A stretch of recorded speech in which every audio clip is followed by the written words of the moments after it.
Hello and welcome back to episode 22 of Terminology Tuesday. Terminology Tuesday is where I have a term of the week and I break down what it means and where it fits into the bigger picture that is the sport of dodgeball. And this week's term of the week is sacrifice play. So I'm going to break down what a sacrifice play is and some of the rules surrounding it. So let's jump right into it. So a sacrifice play is also known as a suicide in some American leagues, and it is essentially an airborne attack where a player can legally jump across the neutral zone line with an attempt to hit out an opponent. Now, this is a rule that is not allowed in WDBF foam. It is only allowed in WDBF cloth. So there are a lot of rules about the sacrifice play, so I'm going to kind of run through those now.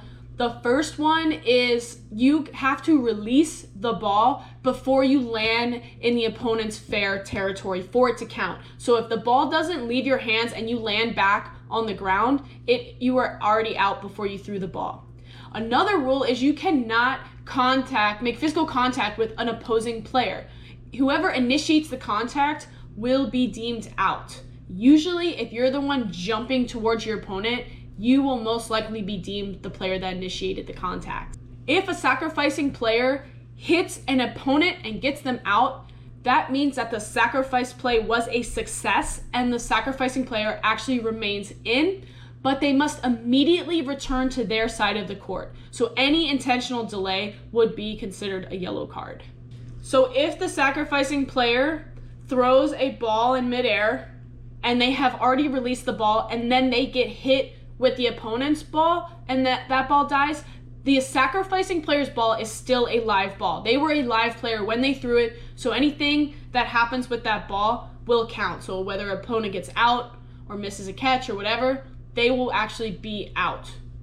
Or if they make a catch, it will be a catch. So a sacrificing play is considered a success if that sacrificing player hits an opponent and they get out because of that throw. Now, if that happens, the player gets to stay in. Now, if a sacrificing player doesn't get an out with their throw, they are deemed out and must immediately exit the court. So once you complete a successful sacrifice play and you land in your opponent's territory, you cannot touch any balls on their side. You cannot throw any balls at your opponent. The only thing that you can do at that point is return to the neutral zone. Once you pass the neutral zone, then you may pick up any balls and continue playing, but you cannot make any plays with any balls until you have returned to the neutral zone. And if you do, it will not count. So the sacrificing player can make a catch on a ball that is thrown at them, blocked by an opponent, or rebounded by an opponent.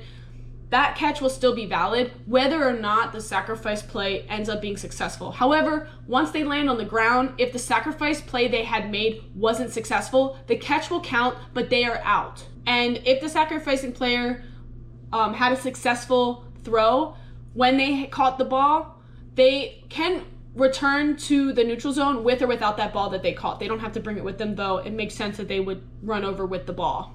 And in general, if the sacrificing player is hit with a ball while they're doing the sacrifice play, they would be out. But as long as the ball was released before they got hit, their ball is still live, but no matter what, they will be out if they get hit. They still have regular dodgeball rules. If they were to throw a catch on their sacrifice play, they would be out and the catch would count. I hope you guys found this video helpful. I know the sacrifice play can be a little confusing and there's a lot of rules around it. If you enjoyed this video, though, please give it a like and subscribe to my channel. It really helps get my content out there. Whenever you like a video, it helps put my video within the YouTube algorithm and get shown to more people. And my whole goal is to get more dodgeball in front of more people's faces. And if you have any other Terminology Tuesday terms you'd like me to cover, drop it in the comments below, and I'll see you guys at the next one.